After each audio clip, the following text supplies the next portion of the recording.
I've broken the brief like Brookie did, and I'm going to start a bit earlier than just 50 years ago.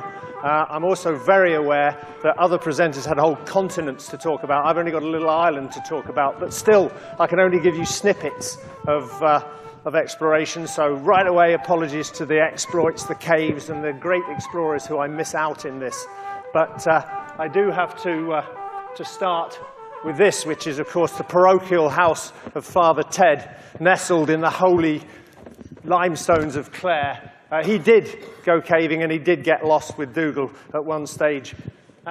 It's ingrained in the Irish people. Limestone's got pubs. Limestoners also got traditional tunes written after it. There was meant to be a tune playing now, but it doesn't seem to have happened. Oh, there it is. That's called the Limestone Rock. It's a lovely little reel. So it's ingrained. I think that's probably because there were lime kilns in most of the communities rather than people going crawling into holes when these things came into play. The map of Ireland shows lots of blue, a delight to a caver, and in fact it's reckoned that all 32 counties have something of speleological interest in them. The main places where the predominance of passage are found these days are in Clare here and up in Fermanagh and Cavan, up in this area. So this is Quilca Mountain in Fermanagh, classic sandstone cap, nice bench of limestone, and the Marble Arch Cave nestling in around here. About there. And behind, on the mountains behind, are Rayfad, which is the deepest cave in Ireland, about 192 meters deep. Clare has this phenomenal surface cast, well known, but it also has the longest cave in Ireland, Polnagollum, and it has at least 15 other significant systems in it. Interestingly, in the 17th, 18th century, there was more written about Irish caves than there was about English caves. And that's probably because there was a sort of cheap grand tour that you could get, a sort of package holiday to Ireland. So people went and they wrote a lot about the natural features in Ireland. In 1960, still exploring Mitchelstown Cave with Tilly lamps, so not much had changed there. Probably the most significant thing about Irish caving is the input from tourist cavers, people coming in from outside, mostly from England. This particular guy actually is Austrian, Dr. Odell, planning to go into Polnagollum with the Yorkshire Ramblers. But Ireland has also produced some great cave explorers, this being a fine example, Gaby Burns, guidebook writer, surveyor, explorer. But the first speleologist who visited with this guy again, and that's Gaping Gill. After doing Gaping Gill, Martel came straight across to Ireland and went to Marble Arch, where he took a little boat and explored the dark waters around the resurgence in Marble Arch. That wasn't long in sparking off Irish folk to go and look. And this guy, Brodick, along with his mate Lloyd Prager, did go up to Marble Arch and extend the survey. I'm going to do the same as the last talk and just read a little bit about what Lloyd Prager wrote about caving in this area. If you want an unusual experience, try Cave Lake swimming. The water's cold and black as ink. The candle stuck in your hat is inclined to be extinguished if the roof gets too low, or if owing to a blunder, your head goes under. Parts may be too narrow for swimming with arms, and from the unplumbed bottom, knife edges of limestone may rise, so legs must be used with extreme caution. Lovely bit of writing that, I thought. The next push in Marble Arch after Martel came with the Yorkshire Ramblers, and in the 60s, these guys from the Irish Caving Club joined the Yorkshire Ramblers, and I have to be careful here because I was talking to the Brooks last night, and they put me right on a couple of things because they were in the area at the same time. But these guys joined Bradford and Craven to dive into Screen Hill 3. That's Jackson and McGee. This is probably one of the earliest cave dives in Ireland, diving from Screen Hill 2 to Screen Hill 3. And it's about a 25-meter dive. And this was done, this is a film made a little bit later on, but it gives you a bit of a flavour of it. It's shallow, it's relatively easy, but it does get you into a 650-metre passage, which even to today is very rarely explored. I did hear last night that actually the Irish Caving Club were a bit naughty with this because the Craven and Bradford guys did the survey, and I think the Irish guys published it under their name, but that I only heard last night. It's very rarely visited and sits pristine now.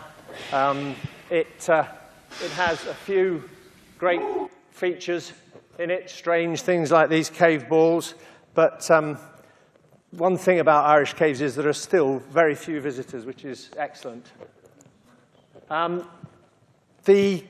Martel did a lot of other things. He also visited this area and drew some nice surveys. This is from Noons. He went there with a guy with Jameson, which is a bloke, not a bottle of whiskey, and he descended this about 20 meters into Noons Hole, and he postulated the connection between Noons and Arch here. He didn't go further down that because it was too wet on the day they were there, but they did go down to this entrance and drew these nice diagrams. That's an interesting thing he called the overture, which was a hole in the roof. Lovely jointing, which he picked out, which is a really classic feature of that resurgence. That's the resurgence. He, like Marble Arch, Martel reckoned that this would have been a great show cave.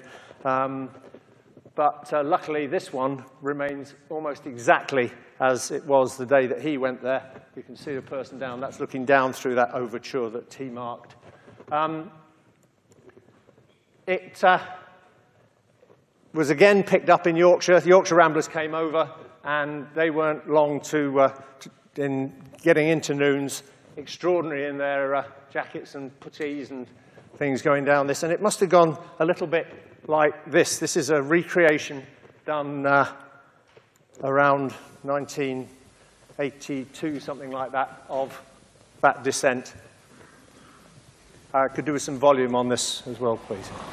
The prospect of lugging our freight up the hillside was unattractive, but we were able to borrow a donkey, and the four of us, Wingfield, Kentish, Dunn, and myself, Baker, were soon on the field of action.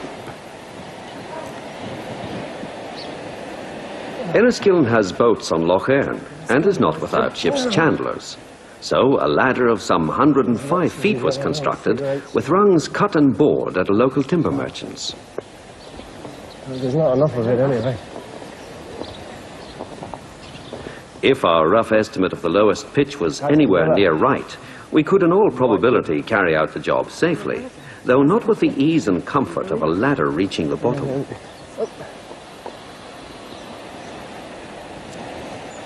Okay.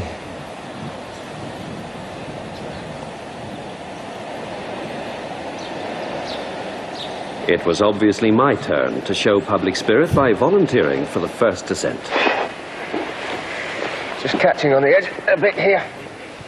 A hole was made in the thorn bushes on the side adjoining that of the waterfall, where a vertical wall gave a clear lead, with less danger of sending down loose stones.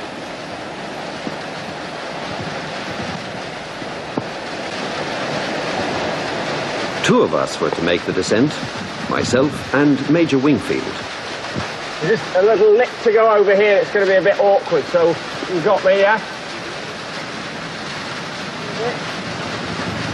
Our long-suffering comrades, Kentish and Dunn, stayed above to tend the ropes.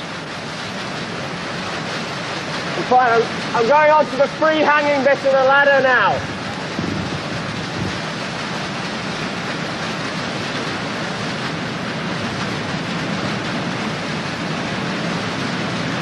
I soon left the wet and slimy undergrowth at the mouth of the shaft and found that I was hanging in a magnificent pothole, far finer than would be expected from the featureless suppression in the bogland.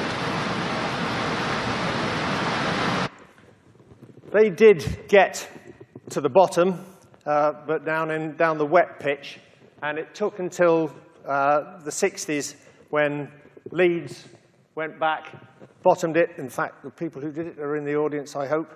And they got on further in Noons.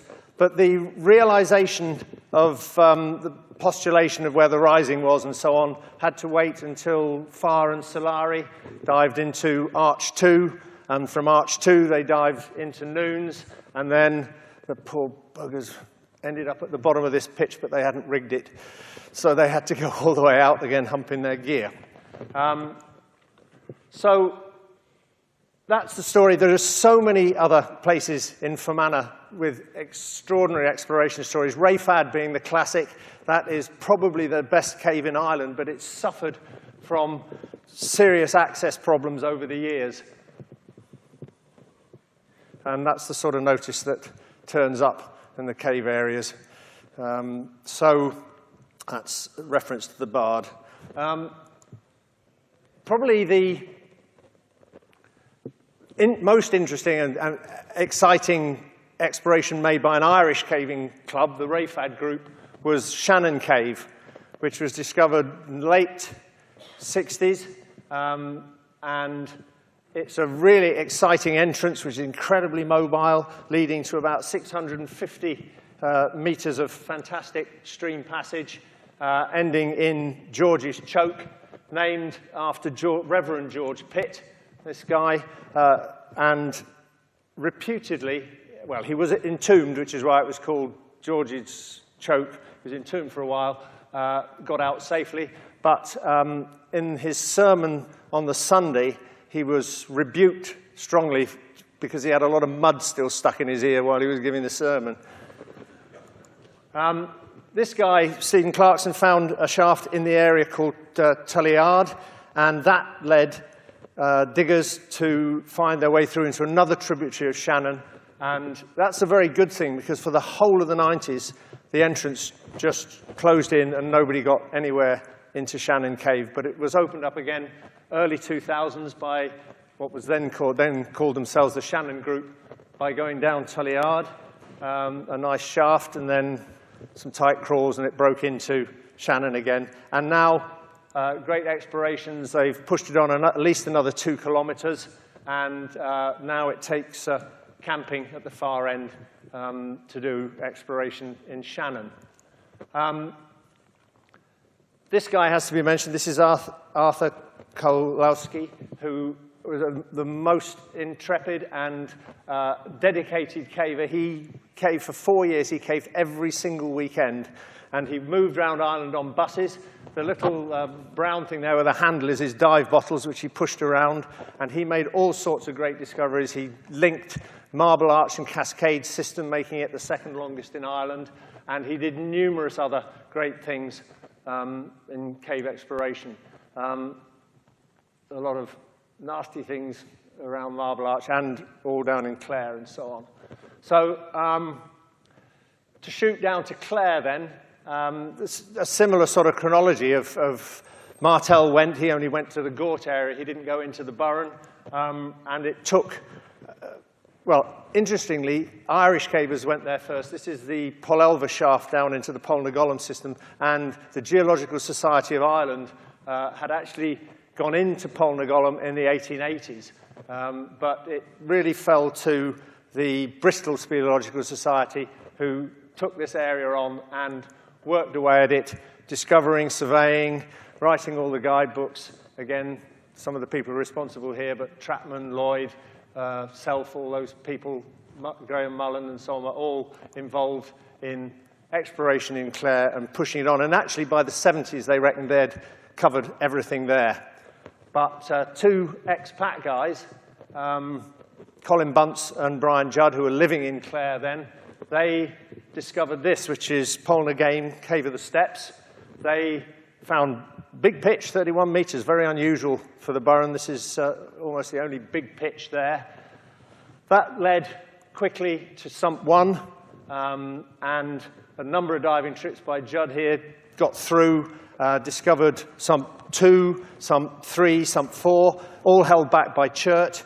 It was in Steps, Cave of the Steps, tells you the story.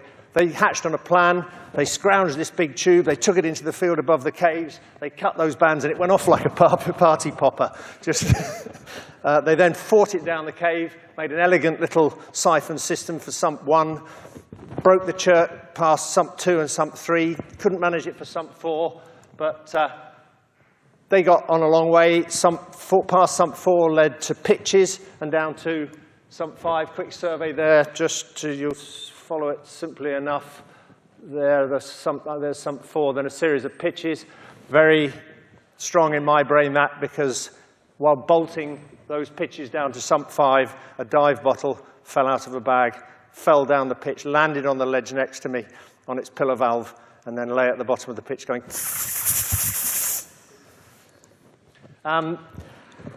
Judd also did a lot of diving in the marine caves in Doolin Point. This is hell. This is hell. This is one of the entrances into the Doolin Caves. The other caves that he explored was Mermaid Cave. That involved using the tide to blow you in 700 meters, wait for the tide to turn, and then be sucked back out again. Back to Arthur, who worked with Jim Werney, this guy. They did masses in Gort in the 2000s, and this is unfortunately where Arthur lost his life in 2011. Still masses more to find there. Recent discoveries have found, or rediscovered and resurveyed and found new fantastic shafts in County Sligo. That's the Largy area. A lot of nice stuff. And back to where we live, Fermanagh. This is John Gunn putting dye in on East Quilca.